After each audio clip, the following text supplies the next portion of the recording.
అప్పుడు అసలుకి మొత్తం ఆ గ్లూ ఒక్క సిరేన్ ఒక్కటి పెట్టారట్టుంది. నేను చెప్పాను వద్దులే వదిలేసి అని చెప్పినా వినట్లేడు సారు. చూస్తా నేను అంటున్నారు. ఇంకా నేనేం చెప్పండి ఇంకా. నేను ఒకసారి ట్రై చేస్తా, పిల్లలు ఏడుస్తున్నారని కూడా చెప్తాను. మీరు చెప్పండి, ఏదో ఒకటి చెప్పండి, ఉంటే ఉన్నాయని చెప్పండి, లేకుంటే లేవని చెప్పండి, ఏదో ఒకటి చెప్పండి. అలా ఎందుకు నాన్చేది ఎందుకు చెప్పండి. కనీసం ఉన్నారు, ఉద్యమకారులు ఉన్నారు, వాళ్ళు కూడా సౌండ్ చేయట్లేరు. అసలు ఏమనుకుంటున్నారు అసలుకి నాకు ఏం అర్థం కావట్లేదు. నేను ఏం చెప్పాను ఇంకా మీకు.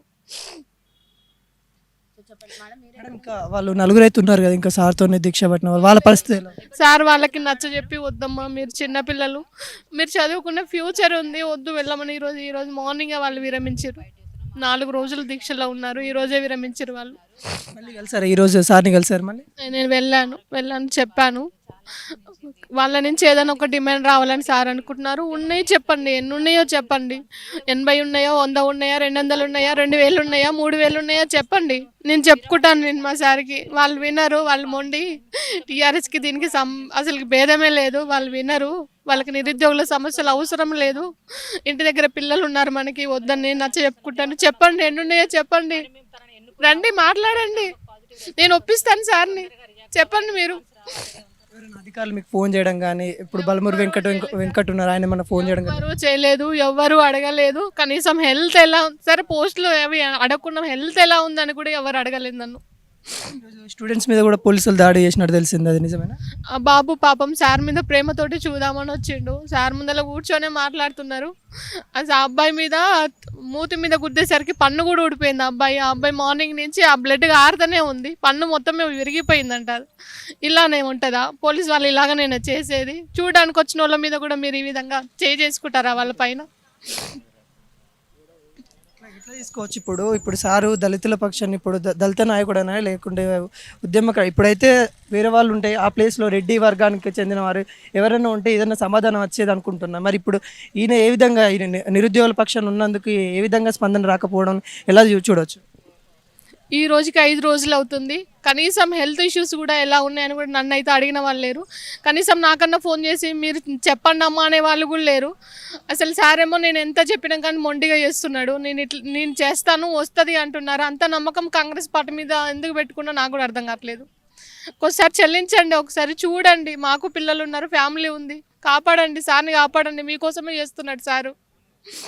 డాక్టర్లు ఏమన్నా మాట్లాడా? డాక్టర్లతో మీరు వెళ్ళినప్పుడు డాక్టర్లు లేరు. నేను మా తెలిసిన వాళ్ళని ఒకరిని ముంచేసి వచ్చినాక మాట్లాడమని చెప్పు, నేను మళ్ళీ వస్తానని చెప్పొచ్చాను. నేను మీ సార్కి నచ్చి చెప్పే ప్రయత్నం చేశాను. నేను ఈరోజు మార్నింగ్ కూడా చెప్పాను, వద్దు హెల్త్ బాడీ డిహైడ్రేషన్ అవుతుంది, వద్దు అంటే లేదు నాకేం కాదు అంటాడు సార్ ఇప్పుడే కాదు, నేను నా మ్యారేజ్ అయినప్పటి నుంచి చూస్తున్నా, ఏదన్నా పట్టిందంటే వదలడింగ్ అది. అందుకని దాదాపు ఆయన తీసుకున్న నిర్ణయాలకు నేను ఎప్పుడు చెప్పలేదు. ఇప్పుడు నేను చెప్పినా కానీ సార్ వినట్లేడు. నిజంగా ఇక్కడ చూసుకున్నట్లయితే ఉస్మానియా క్యాంపస్లో అయితే చాలామంది నిరుద్యోగులు అయితే కూడా ఉన్నారు. వాళ్ళు అడిగేది ఒకటే, ఎన్ని ఖాళీలు ఉన్నాయి, ఏమున్నాయి, సరే ఈ రోజున పూర్తి చేయడం, మీకు ఇక్కడ ఎలక్షన్ కోడ్ కానీ సంథింగ్ ఏదన్నా ఉన్నా కానీ ఈ రోజు కాకుండా పలానా రోజు పూర్తి చేస్తాం, ఇన్ని వేకెన్సీ ఉన్నాయని ఒక మాట చెప్పండి, ఒక మాట ఏదైతే డిస్కషన్ చేయండి. మీరు ఇంతమంది గవర్నమెంట్ అధికారులు ఉన్నారు కదా, ఒక 10 నిమిషాలు కేటాయించడానికి మీకు ఏమవుతా ఉంది? నిజంగా ఇక్కడ చూస్తే మేడం ఈ రోజున వాళ్ళ పిల్లలు కూడా ఎక్కడున్నారో కూడా మనకైతే తెలియదు. నిజంగా వాళ్ళ పిల్లల్ని వదిలేసి సార్ ఏమో హాస్పిటల్, మేడం కూడా ఫైట్ చేస్తున్నారు, ఒక రకంగా ఫైట్ చేస్తుందనే చెప్పుకోవచ్చు. ఎందుకంటే ఆడ పిల్లల్ని వదిలేసి ఈ రోజున నిజం మేడం పిల్లలు ఎక్కడ ఉన్నారు మేడం? పిల్లలు ఒక పాప స్కూల్కి వెళ్ళింది, ఒక పాప నిన్న ఎగ్జామ్ అయిపోయింది. ఆ చుట్టాల ఇంటికి పొమ్మని చెప్పేసి వచ్చిన నేను. అడుగుతారు ఎలా ఉందని అడుగుతారు.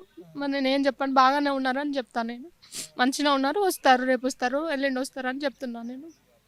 నిజంగా ఇందిరమ్మ రాజ్యంలో ఈ మహిళలకి ఎటువంటి కొదువ లేదని ఈ మేడం చూసినట్టు కూడా ఈ అన్న అని అడుగుతూ ఉంది, రేవంత్ అన్న అని అడుగుతూ ఉంది. మరి ఈ చెల్లెలు కూడా నీకైతే వినబడట్లేదా? లేకుంటే సార్ ఈరోజు హాస్పిటల్లో ఉన్నాడు, ఈ రోజుకి 5 రోజులు అవుతూ ఉంది. మొన్న ఒక శివరాత్రి రోజు ఒక్కరోజు ఉంటేనే చాలామంది గాబరైన తరుణాలు అయితే మనం చూసాము. కానీ మధ్యాహ్నం మార్నింగ్ ఫ్రూట్సే తిని వెళ్ళిండు.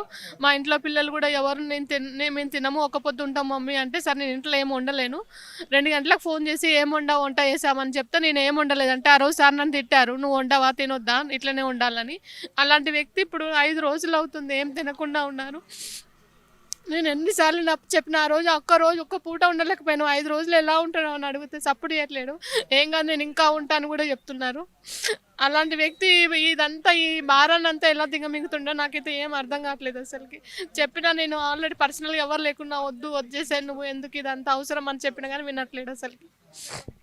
చూసారా, ఒక్కరోజు మనం ఫుడ్ లేకుండా అయితే ఉండలేము. అలాంటి తరుణంలో ఈరోజు 5 రోజుల నుండి మరి ఎవరి కోసం తన సొంత లాభానికి అయితే చేయట్లేదు. నిరుద్యోగుల పక్షాన అయితే ఈరోజైతే తనైతే నిరాహార దీక్ష అయితే చేస్తూ ఉన్నాడు. 5 రోజులు అవుతుంది. కనీసం మీ దగ్గరికి వచ్చిందా అసలు ఈసారి ఇలా నిరాహార దీక్ష చేస్తున్న ఎటువంటి చలనం లేకుండా ఉన్నారు. ఇంకా కొంతమంది అయితే మేము చూస్తూ ఉన్నాం, కామెంట్లు కూడా పెడతా ఉన్నాం, ప్రతి ఒక్కరు రిప్లై ఇస్తూ ఉన్నారు ఇలా అని. కానీ ఇంతవరకు నుండి గవర్నమెంట్కి చేరి ఇంతవరకు ఎటువంటి రెస్పాండ్ రాకపోవడం చిగ్గుచేటుగా అయితే ఉందని నిజంగా చెప్పుకోవచ్చు. ఇంకా కొంతమంది నిరుద్యోగులు అయితే ఇక్కడ ఉన్నారు, మాట్లాడదాం. మేడం చెప్పండి మేడం, ఇదే ఇంత చిగ్గుచేటు అంటే చెప్పుకోవడానికి కూడా మాటలు రావట్లేదు. బాధేస్తుందండి. ఇన్ని రోజుల నుంచి 5 రోజుల నుంచి ఇంత నిరాహార దీక్ష చేస్తుంటే రాష్ట్ర ప్రభుత్వం ఎందుకు ఇంత పట్టించుకున్నట్టు ఉంటుంది. చిన్నగా కుమార్ ఆంటీది అయితే ఒక 1 డేలో అయిపోయింది. మరి 5 రోజుల నుంచి ఇంత నిరాహార దీక్ష చేస్తున్నారు, నిరుద్యోగుల తరపున పోరాడుతున్నారు. మరి ఏదైనా చర్చలు జరిపి ఇలా కాదు ఇలా అని ఏదో ఒకటి ఇన్ఫర్మేషన్ ఇవ్వాలి. కొంచెం టైం తీసుకొని చేద్దాము అశోక్ గారు, ఏదో ఒకటి రెస్పాన్స్ అనేది రాష్ట్ర ప్రభుత్వం నుంచి వస్తే సారు దీక్ష విరమణ చేస్తారు, ఆయన హెల్త్ బాగుంటుంది. ఇంతమంది తరఫున ఆయన పోరాడుతున్నారు. తొందరగా రాష్ట్ర ప్రభుత్వం స్పందించి తొందరగా పాజిటివ్ రెస్పాన్స్ ఇచ్చి సార్ది దీక్ష విరమణ చేయాలని కోరుకుంటున్నామండి. ఇంకోటి ఎమ్మెల్సీ బల్మూరు వెంకట్ అన్నగారు కూడా మీకు చెప్పారంట, మేము సపోర్ట్ చేస్తాం, గవర్నమెంట్ దగ్గర తీసుకెళ్తామని చెప్పినమని ఆయన చెప్తామన్నారు. మరి చెప్పారా, ఎటువంటి స్పందన వచ్చింది? సారు దీక్ష విరమించినాక తీసుకెళ్తారంట, దీక్ష విరమించినాక వేస్తారనే నమ్మకం సార్కి లేదు అంటున్నారు. నేను అది కూడా అన్నాను, తీసుకెళ్తారంటే నేను దీక్ష విరమిస్తే అంత అయిపోతుంది, ఏం ఉండదు అని చెప్తున్నాడు సార్. అది కూడా చెప్పాను, నేను అడిగాను ఒకసారి మాట్లాడు అంటే లేదు నేను విరమిస్తే మాత్రము ఏది రాదు అని చెప్తున్నాడు సార్. కాల్ చేశాడా బల్మూరు వెంకట్ అన్న? కాల్ చేశారా? లేదు, చేయలేదు. మరి మీకు చెప్పానని చెప్తా ఉన్నాడు కదా. లేదు నాకు చేయలేదు, ఫోన్ ఒక్కసారి కూడా మాట్లాడలేదు నాతోటి. కనీసం గివి ఉన్నవి గివి వేస్తాము చెప్పండి, సార్కి చెప్పండి, అన్నకి చెప్పండి అని చెప్తే నేను చెప్పేదాన్ని ఇది వేస్తారంట. నాకు కానీ ఎలాంటి ఇన్ఫర్మేషన్ కానీ ఎలాంటి కాల్స్ కానీ ఎలా ఉన్నారు, కనీసం కుటుంబానికి ధైర్యం అన్న చెప్పాలి కదా.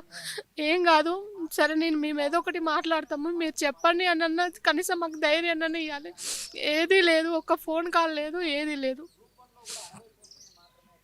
నిజంగా చూసుకుంటే విద్యార్థుల పక్షాన ఉంటానే బల్మూరు వెంకట్ గారు అయితే ఒక తరుణంలో చెప్పడం అయితే జరిగింది. ఈరోజు ఎమ్మెల్సీ ఉన్నాడు, కానీ ఈ రోజు వరకు అయితే అధికారంలో ఉన్నప్పుడు కూడా ఎటువంటి స్పందన ఇవ్వకుండా చెప్పానని చెప్తా ఉన్నారు. కరెక్ట్, మీరు చెప్పచ్చు చెప్పకపోవచ్చు, అది మాకైతే తెలియదు. కానీ నిజంగా ప్రెస్ ముంగడికి వచ్చి మీరు అయితే ఏదన్నా ఒక సమాధానం అయితే చెప్పాలి. ఎందుకంటే ఇంతమంది నిరుద్యోగులు పక్షాన ఉంటాను మీరు చెప్పారు కాబట్టి